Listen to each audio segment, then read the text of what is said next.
Good morning, everybody. Happy New Year 2026. Just wanted to check in today. I'm actually in the office today in the studio here at Tech2. And I'm not in the office just because I want to work harder or whatnot, but there's been kind of 2 weeks of kind of holiday time. So it's given us a lot of time to recharge our batteries, and I'm good to go. If you guys are with family today and you've got little kids and things to do today, that's awesome. If you're on vacation, that's totally cool.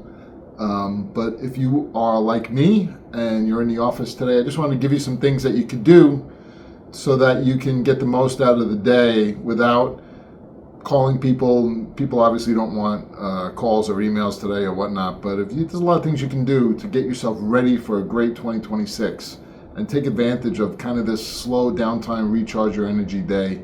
And the first thing on my list of things to do is number one, change your passwords.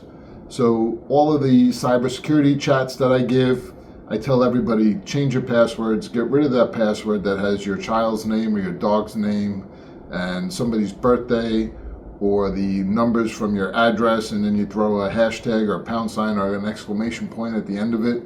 Change that password today. Change it everywhere. Also implement the password manager. We use a platform called 1Password, but there's a number of ones that you can use. The number two item on our list today is freeze your credit. If you have not already frozen your credit, that's the number one thing you can do to avoid identity theft and prepare yourself for a really secure 2026, both personally and business-wise. So freeze your credit. If you've already frozen your credit, then speak to your spouse, your girlfriend, your adult children about freezing their credit, right? And if you have not frozen your credit already today, you can go to tech2success.com and there's a section there on how to freeze your credit. The next one, and one of the things that I'm going to do today, is cut out some old subscriptions.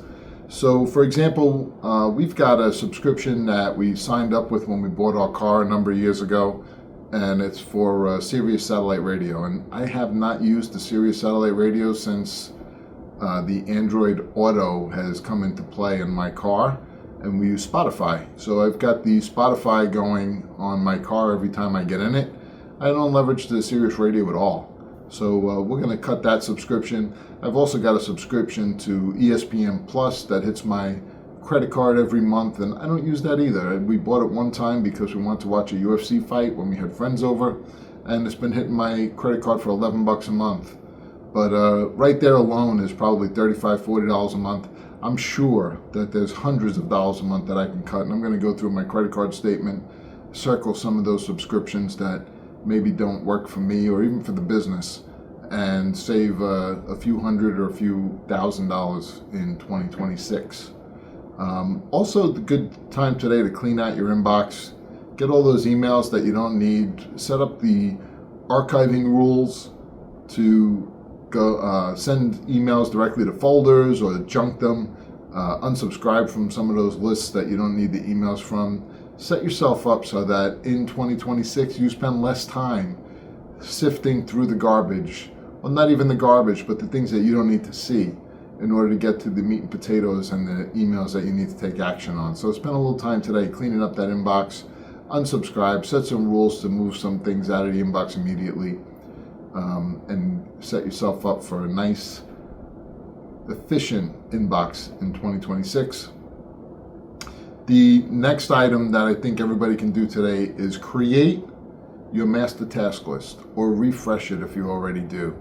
I am a student of the Franklin Covey courses back in the late 1990s, early 2000s, where we were taught how to make a master task list, which essentially is go through everything in your inbox, whether that's mail, notes in your notebook, emails, text messages. Go through everything, write it down in one gigantic list, and then prioritize it as an A, B, or a C, and then prioritize it as a 1, 2, or 3, and from there.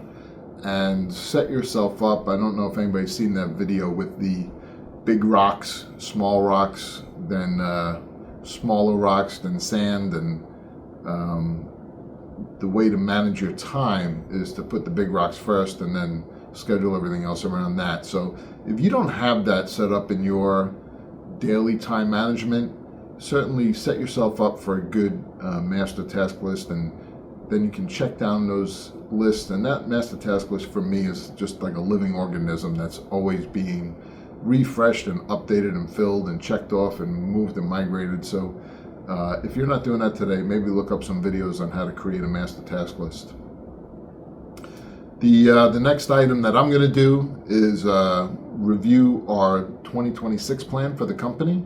So right here, I have the Tech to Success 2026 plan, and you can see it's actually a pretty big booklet. A lot of the things are just diagrams and whatnot, but we've got a awesome plan for 2026 for Tech2, as well as New York Web Consulting and OpConnect and Supply Wizards, and we've got a lot to execute on. We're going to be aggressive this year, and we are going to be really taking advantage of all of our capabilities.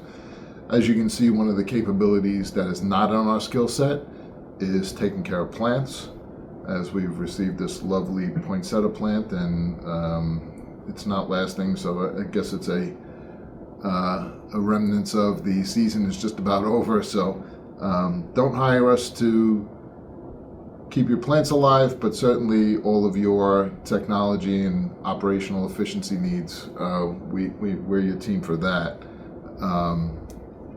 And then what we're going to do is create some goals based on our 2026 plan. And certainly I never used to believe in New Year's resolutions. I said, you can start any day, you pick any day, make it a start. But now I've kind of come to setting ourselves up for, things that went really well in the past year. Let's make them part of the plan for the next year so that you can replicate that. And things that didn't go so well, let's make some goals to fix those things. So whether that's the business goals to help you individually meet your portion of a company's objectives, or personal goals, certainly I tell people all the time, two really key things is to be financially fit and physically fit. And that falls into a lot of people's New Year's resolutions or annual goals. So certainly if you are not financially fit, start working on a budget and start working on goals to fix your personal finances. We provide the Ramsey Solutions courses to our team and the EveryDollar app to our team so that they can do that in their personal life. We just feel like every time something goes bad in your life, if you're financially fit and you're physically fit, you're very well equipped to handle those things, or you're better equipped to handle them than if you are in financial difficulties or bad debt. And if you're out of shape, those stresses can maybe cause bigger issues in your life than if you're not. So if you're not financially fit, head to Ramsey Solutions. If you're not physically fit, it's real simple. Move more, eat less, get yourself exercising a little bit. And I'm going to be doing some of that too. I've gotten a little bit out of shape from being fantastically in shape. And even though I exercise a lot, I need to cut down on the snacks that our team brings to the office here for us quite a bit. And then after you've created your goals, maybe you could just create a list of books to read, or content to watch, podcasts to listen to, videos to YouTube videos to subscribe to, channels, and set yourself up for a successful 2026, right? So number 1, change your passwords. Number 2, freeze your credit. Number 3, check those subscriptions that are draining your finances. Number 4, get that inbox cleaned up. Number 5, create your master task list. Number 6, check out your 2026 plan and make sure you're aligned for that. Number 7, create goals, both professional and personal. And then number 8, go find some books, content, groups, etc. to support you on your journey for a wonderful 2026. So glad to be here in the office today, and I hope if you're in the office you can take advantage of some of those things. And if you're not in the office, have a wonderful day with your family or your vacation. And I hope all of us have a very healthy and prosperous 2026.